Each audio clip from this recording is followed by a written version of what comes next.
Hey there. Welcome back. I am back with another sidebar. It's Mike, of course. Cody did one, and I don't know if he's going to do any more, but I'm here.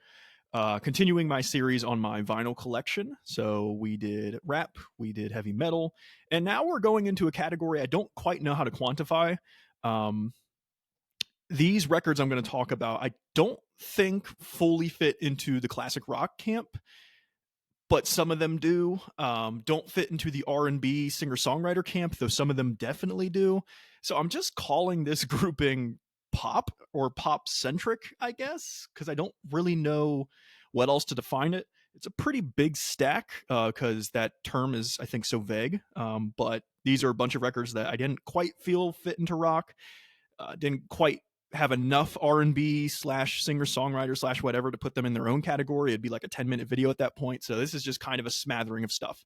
So if you want to argue any of these people aren't pop, I think a lot of them arguably aren't pop, but it's the kind of thing where like I think they would be played on a pop radio station as opposed to like a classic rock radio station. Or as opposed to like a R&B. I don't know, right? It's hard to define. But I don't think enough people watch these videos or listen to the sidebars anyway to say like, oh, they're gonna rally against me. So who really cares? It's my vinyl collection. It's my video. I'm just gonna throw these out there, and if you have problems with it, you can certainly let me know. But this is a stack of records that I didn't know where else to put. So to start with, I mean, and I'm gonna go in sort of like timeline ish order. Start with older records and then get to more recent ones. Like, is Elton John rock?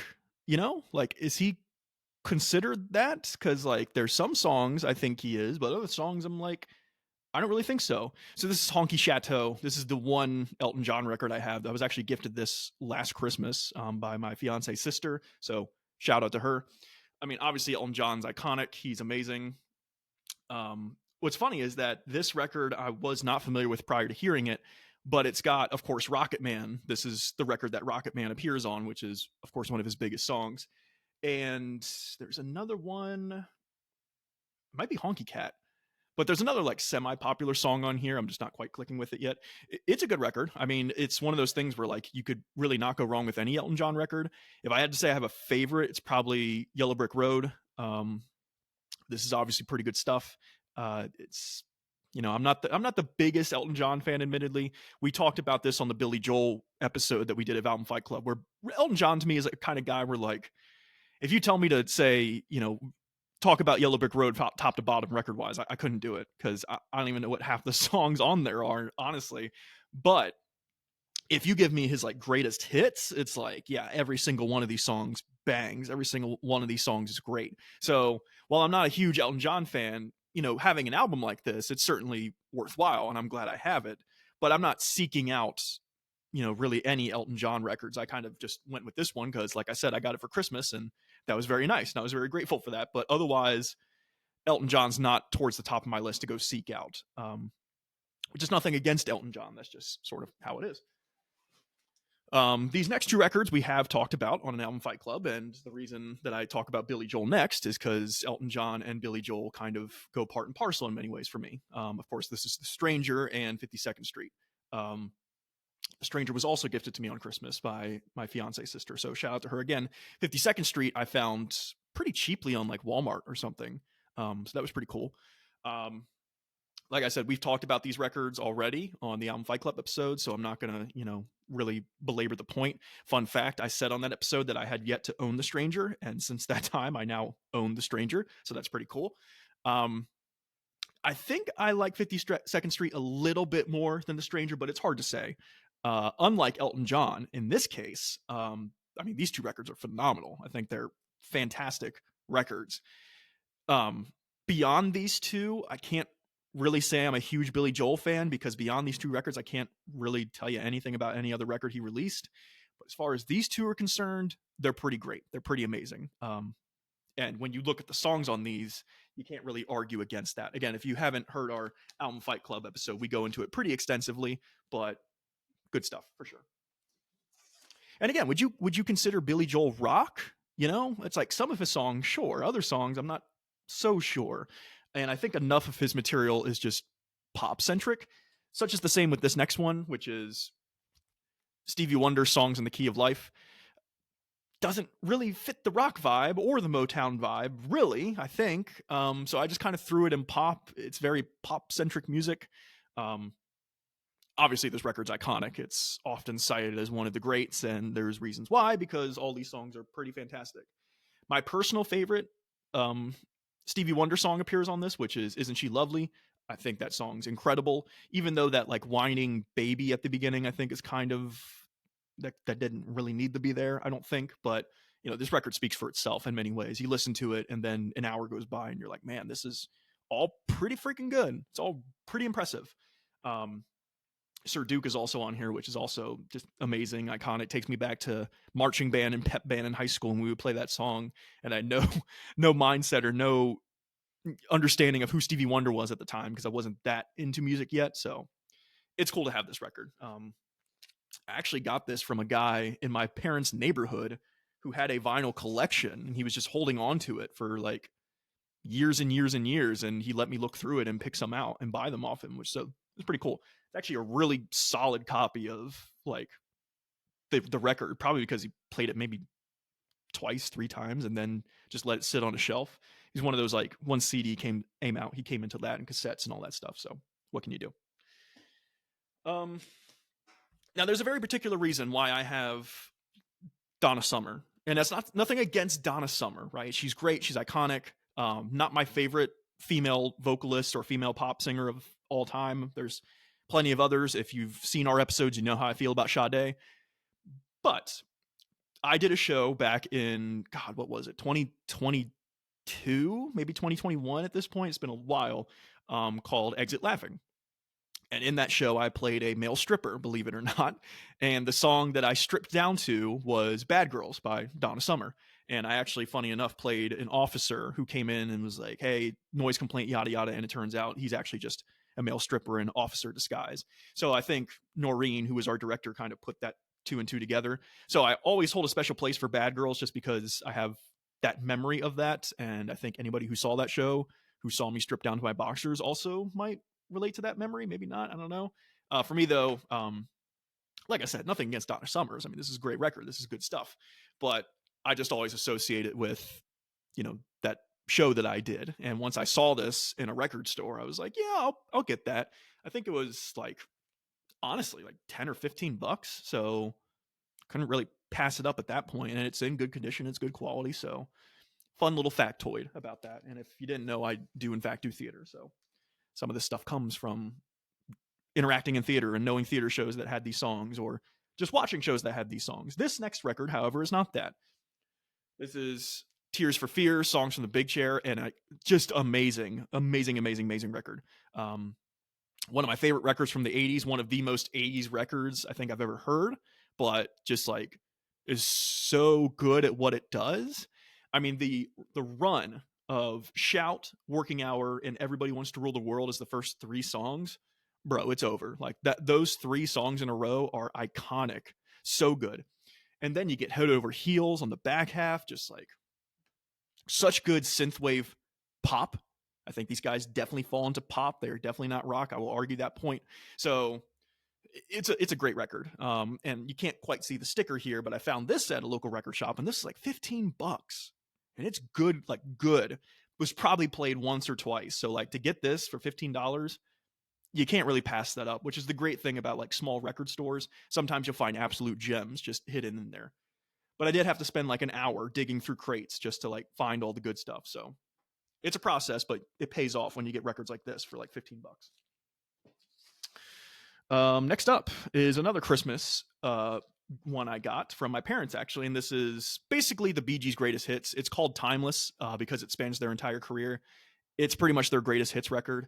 And to be just blunt, I'm really not a huge fan of the BeeGees' earlier work. Before Saturday Night Fever and before all that, they kind of just sound like watered down Beatles to me. Not really interested in that, but I'll tell you what, the second disc, this is a 2-disc or 2 vinyl if you want to call it, but the second half, side C and D of this thing, amazing, because that's where you get into like Saturday Night Fever and everything after that. Unreal, amazing. That's really why I wanted this, was just for that second vinyl, basically. Um, favorite song, More Than a Woman. That song is just so so sultry, so good. Defines them, I think, really well.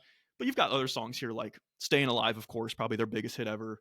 Night Fever, You Should Be Dancing, Too Much Heaven, Tragedy, like all these great songs on the second half. Not to say that if I play this, I won't play the first half, but I'm really kind of waiting just to get to that second half and get to the Saturday Night Fever run of this record. But it's also one of those things where, like, if you tell me to get a BeeGees record, I don't really want any of them except Saturday Night Fever, just to put it bluntly. So having a greatest hits, that kind of just solves that problem. I said that I was going in timeline order, which I just realized that was not the case because down way in the bottom of the stack, I have the best of Sam Cooke, and Sam Cooke is like 50s and 60s. So kind of missed the mark on that. But I got this thing for like $12. Sam Cooke is great. It's just a simple best of. Of course, you have Bring It On Home to Me, which that song, every time that song comes on, all I want to do is just slow dance with my fiance. Like, it's one of those songs where it's like, this is great. Other songs like Chain Gang, obviously, there's great. Sam Cooke was a phenomenal artist. He was a great artist. Funny enough, A Change Is Gonna Come is not on this record, which really surprised me. If you're doing the best of Sam Cooke, how does A Change Is Gonna Come not make it on the record? But it's not here, so that's strange. But you can see, if you want to pause the video or look, that's just all the ones that are on it are up there. For me, Bring It On Home is definitely the one. But it's good stuff. It's good classic material. And like I said, for $12, yeah, I'll buy it. If I see any vinyl like 15 or below, even if I half like the artist, I'm probably going to buy it anyway, just to like have it. Shout out to Caleb Sleeby, Kenny G, Duotones. You don't, it's despite how popular this guy is, you don't really get a sense of how popular he is until you like actually dive in and like do some research. Because prior to like hearing Songbird for the first time, I didn't really know Kenny G, and he was on like a Kanye album on Jesus is King, and I was like, who is this guy? But then you listen to this thing, particularly Duotones, which is this record, and it's like, wow, this is like phenomenal stuff.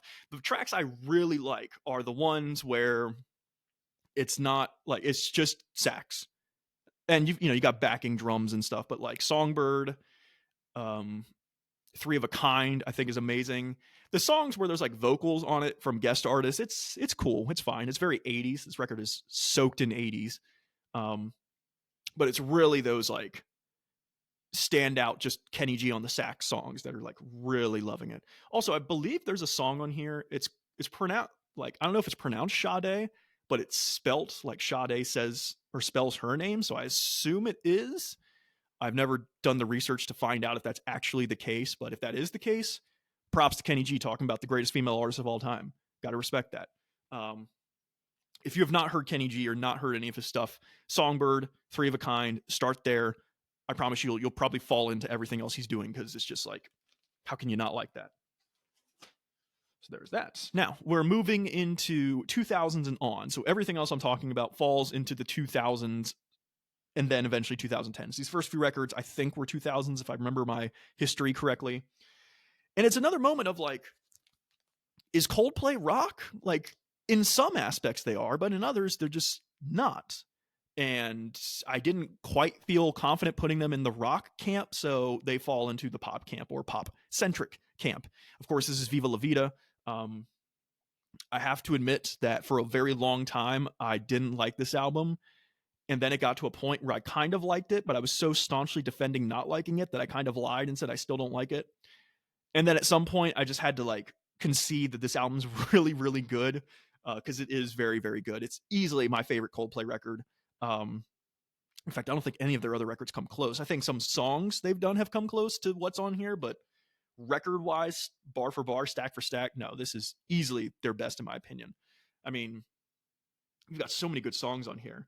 And of course, Viva La Vida, the song, is on here. Violet Hill, Lovers in Japan, Cemeteries of London, excuse me. But the one that no one talks about and does not get its love, even though it should, is Strawberry Swing. That song, if I'm like in before a show, like we're doing I'm in a theatrical show and it's like 30 minutes till curtain and I'm like really nervous and like really anxiety ridden because I still get nervous and anxiety ridden before a show begins. I'll put on Strawberry Swing and I just like mellow out. It's such a good like mellow out song. And I think there was like actually research done. They did like the top 5 best songs to calm yourself or soothe you down, and Strawberry Swing was one of them. And when you listen to it, you're like, yeah, this is gorgeous. It's beautiful. Like any pent up aggression I had, any anger I had, it kind of just like washes away when you hear it. So there's that. And then the rest of this record is just also great and iconic. So very good, very wonderful. I love it. I think it's great. You then get the Postal Service, their album Give Up, and their only album, which is really unfortunate because this is a Mad Villainy situation where 2 iconic artists get together and for whatever reason, sorry, I'm fixing my vinyl because they're slipping. For whatever reason, they just decide, yeah, we're good with one. And it's like, why? Like, this thing is so good. I love this record. I love like every second of this record. And they just go, yeah, we're fine. We're good. We don't need to do another. And there's a part of you that goes like, why? Like, just do something else. Maybe it won't be as good as this, but like, at least try. But then there's this other part of you that goes, you know what? There's something about this being the only one, this being the only Postal Service record that's kind of like, it's kind of iconic at that point. Because I don't think if they did Give Up 2, it might not be as good as Give Up 1. Maybe, but probably not, right? Because what they do with this record is just like so good. So many good songs on here. The District Sleeps Alone Tonight, Sleeping In, We Will Become Silhouettes, Brand New Colony, like so many good songs on this record. Funnily enough, my parents worked for the Postal Service, like the actual government-run Postal Service. And my father said once that the Postal Service actually played a concert for the Postal Service.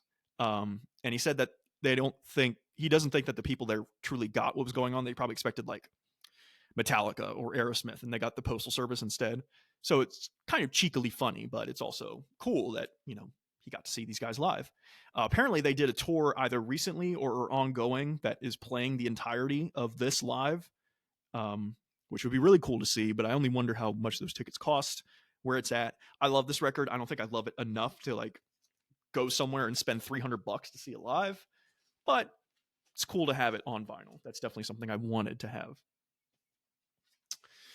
Again, more of the argument, is this pop, is it not? Amy Winehouse, I kind of am inclined to think that she is pop, you know? I don't really know. I mean, singer-songwriter, maybe. R&B, kind of. But I think she just falls in the pop camp. Because if you're going to hear her songs anywhere, you're likely hearing them on a pop radio station. Now, obviously, this album is incredible. This album is a lot of things.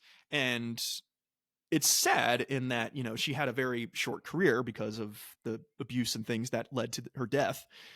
But you listen to this record and you wonder what she could have done if she had like 30 more years in her, because this stuff is pretty incredible. It's a shame that she did die when she did, because then we have to just like live with this and a few other things she left behind, but that's really it. But you know, it's a great record, so at least she left this behind for us to hear and us to consume. So that part's great, and I value that part as well. This one's definitely, I don't think it's quite pop. Electro pop, maybe. This is MGMT, Oracular Spectacular. I didn't know where else to put it, so I'm throwing it in pop-centric. If you lived through the 2000s, you've heard at least one of these songs, if not multiple. Time to Pretend, the opener, that's probably my favorite MGMT song, but of course, you've got Electric Feel, Kids, Handshake. Like, there's a lot of great songs on here that a lot of people don't see as being on this record or don't know it's MGMT, but they know that song. It's like one of those situations, but obviously this record's pretty impressive. It's definitely like one of the classics of the 2000s, and I'm happy to have it on vinyl. Now, do I want any other MGMT on vinyl? Not necessarily. I'm fine having it, but it's got to be pretty cheap for me to like snap buy it. I saw it for maybe like $20 and immediately snap bought it because I think it's great, but it's not one of those situations where like I'm going to go out seeking every single MGMT vinyl I ever see. But it's very good stuff. It's kind of pop-centric, so that's why I threw it in this era, admittedly. Okay, now we get to a bunch of records released in the last decade, right? The 2010s. And once again, some of this could fall into rap, you could argue. Some of it could fall into R&B, you argue. And this first one I definitely think is R&B for sure. But it also is kind of just poppy by nature. And that is SZA's Control. Let me say it this way.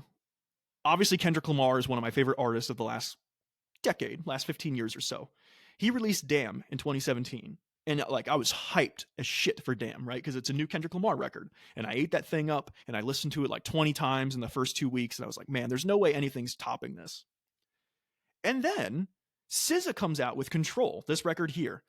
And by the end of the year, this was over Kendrick Lamar for my favorite album of the year. I adore this thing.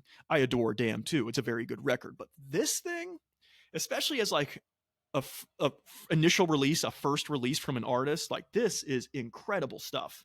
I also like SOS, her newest record, her sophomore release. I don't think it's quite as good as Control. It doesn't quite hit the same. To be a college student, and admittedly be a male college student when a lot of this is talking from a female perspective, but to be a male college student in the second half of the 2010s and to hear a song like The Weeknd, where she's talking about just like being a side person, like being a mistress, basically, for a guy who's in a relationship. She's totally cool with that, right? She takes Wednesday, Thursdays. I'll just have him for the weekend. And it's like, why do I feel this so much? Why is this hitting so hard? Other songs, Love Galore, amazing. Doves in the Wind has Kendrick on it. Broken Clocks, Fauntleroy, like, and then 20 something at the end. Like, again, I'm not a female, so 20 something doesn't quite hit in the way the other one would. But like being a 20 something when this record came out and like not quite knowing what my life was going to be and feeling like I wasn't good at anything, it's like, this record's so good. It spoke to me as a 20-something at the time period that this released. I think it's amazing. Definitely one of the best albums by a female artist, I think, in the last previous decade. And it's great. I love it. I think it's quite spectacular. So I'm glad I have it on vinyl. Also, another iconic, one of the best of the last 10 years from a female vocalist of any kind. I mean, how do you not talk about Lemonade? My God, this thing is unreal. I don't feel like I need to tell the story of Lemonade. If you know this record, you know it. If you don't, I would just say go look up it. This is this is Beyonce, of course, realizing that Jay-Z cheated on her, and basically this is her response to learning that. And like, it's just so good. It's not. It's an album about forgiveness and acceptance, but it's also an album of like just a big middle finger and F you to him and being like, you think you run this, but you don't. Like, I run this. And she releases this thing and she proves that she runs this thing. There's a really important factor that the last song is Formation. The last song is not All Night, I think is the name of it, right? It's like the last, like, we'll love each other all night long because we fixed this. And then after that, you get Formation. Because what's important here is that, yes, she forgives Jay-Z. She doesn't want to continue this cycle of like cheating and abusive relationships. So she forgives him and they're doing hunky dory now. And that's great. But what ends this record is a female anthem. It's Formation. It's, look, men don't run this shit. We do. And if we keep beckoning to them, if we keep bending over for them, they're going to keep walking all over us. So ladies, get in formation, right? It's so good. It's so good. On top of like everything else this record does, it's so good.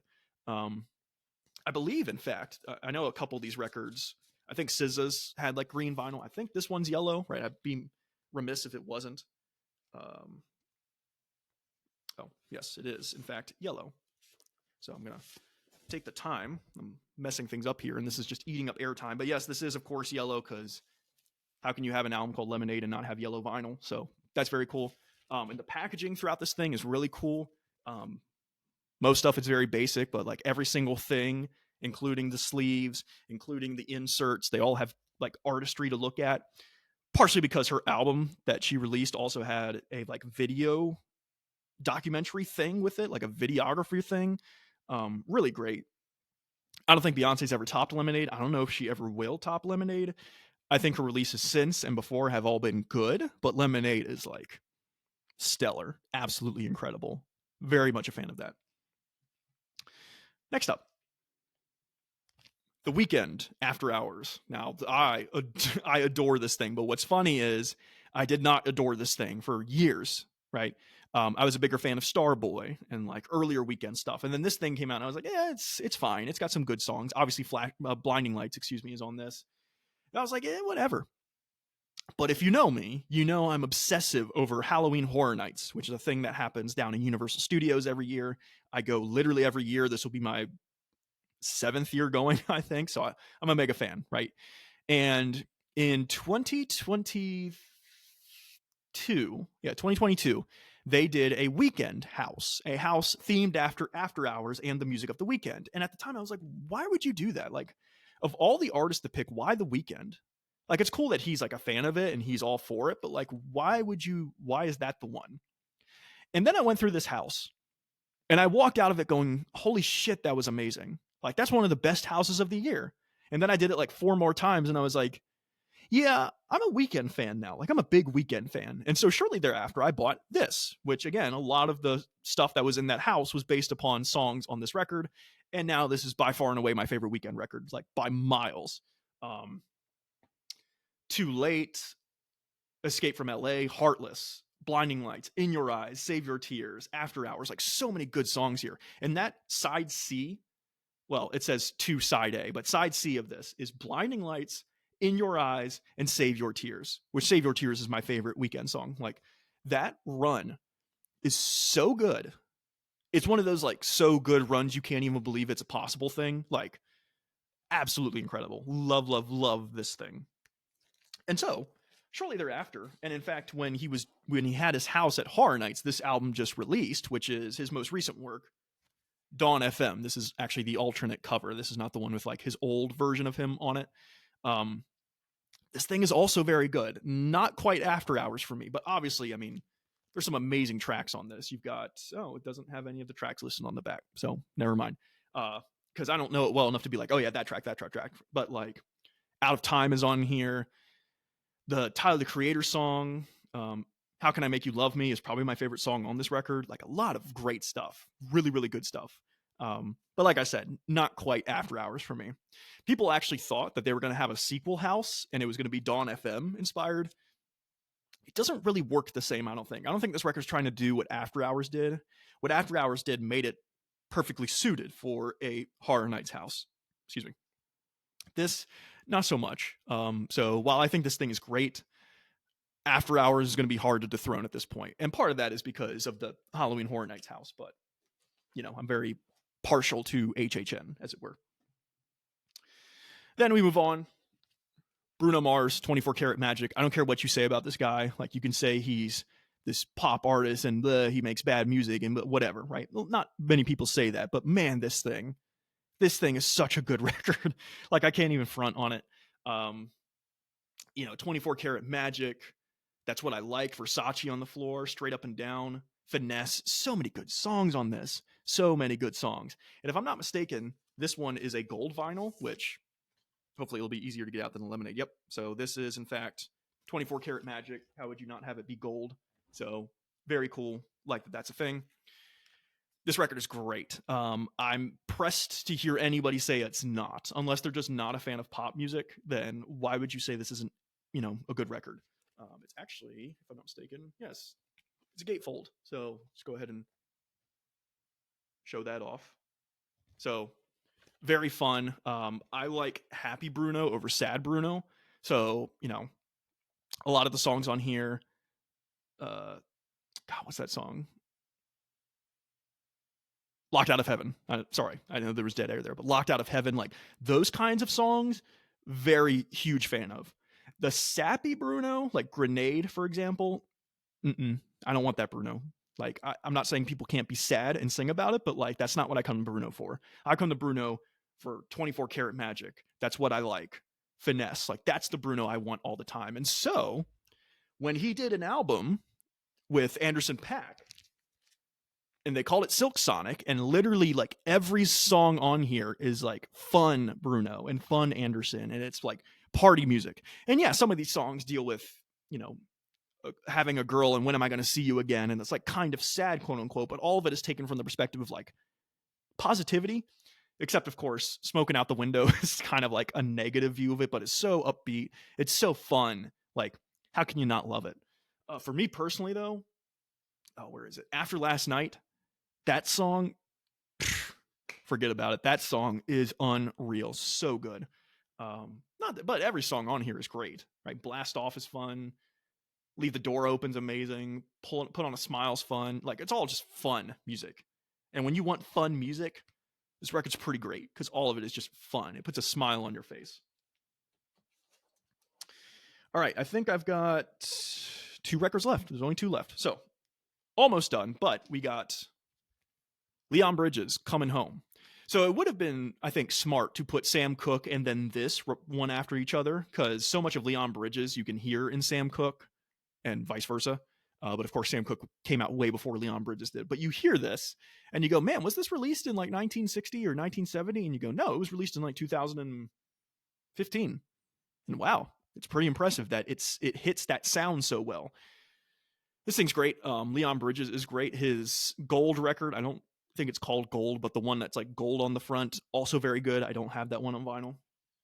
For me though, the real standouts on this are the first track, of course, Coming Home, the opener, and River, the closer. River is so good. Another like, it comes on, I just want to slow dance with my fiance song. Like, that's how good it is. Very good stuff. Not a huge mega fan. I listen to this record sometimes, but it's not like one of my prized possessions, but it's good. It's great stuff. You can't deny that it's good. And finally, as we go through this vinyl record process, you'll realize that I don't have a country section because I'm not a fan of country. I like old country, like, Hank Williams, Johnny Cash, if you would argue that he's country. Merle Haggard, like old country, not new country. Pop country, absolutely not. I hate it. It's easily my least favorite genre. I can't even like fathom to listen to it sometimes. Except there's one record where like I'll put it on all the time, and you can judge me all you want, but Golden Hour by Kacey Musgraves. This thing, I don't know what it is. It's just got something that all other, country pop records of the past several years just don't. And I would argue this is pop country. It's country for sure, but it's got this like pop sensibility to it. And so I listened to this and I'm like, man, it was getting traction when it first came out and people were saying it was really good. And I was like, I'm into music right now. I'll listen to it. And like, I was like, holy shit, I like this a lot. Like, I don't know what it's doing that's making me like it so much, but I just do. I think it's a great record. I think it deserves all the praise it gets. Unfortunately, though, this is the only Kacey Musgraves record I like. I think everything else that she's released has just not been that great. It's got good moments here and there. She literally just released a record like last month, and I don't even remember the name of it. Like, that's how like not impressed I was by it. It was fine, but not Golden Hour. Golden Hour is like one where like every other day I'll throw it on and be like, cool. I don't listen to it every other day, but if that was the situation where someone said, hey, let's throw on Golden Hour, I'm like, sure. Because this thing, love it top to bottom. Absolutely adore it. Again, this is like the one country record I'll own, and it's not even basic country. It's like pop. Excuse me. This is the one pop country record I'll own. If you want to give me old country, sure, I'll own old country vinyl for sure. But pop country, absolutely not, unless it's this one. And so I'm glad I own this one because it fits that bill. It makes me love it the way I do. So we just flew through a lot of records. I would argue those are all the ones I have in like the pop/pop-centric camp. Again, some of these records I've shown, you could argue whether they're pop or not. That's fine. If you want to have that argument, I'll have it. But I just didn't see them fitting anywhere else. And it took out a big chunk of my collection. That was like, I think easily 20 records, if I'm not mistaken. So 20 down the drain, a couple more to go. And by a couple, I mean like 80. But, we'll get through this series and then we'll be all good. So thank you for joining me. I'll see you on the next one. And until then, do take care.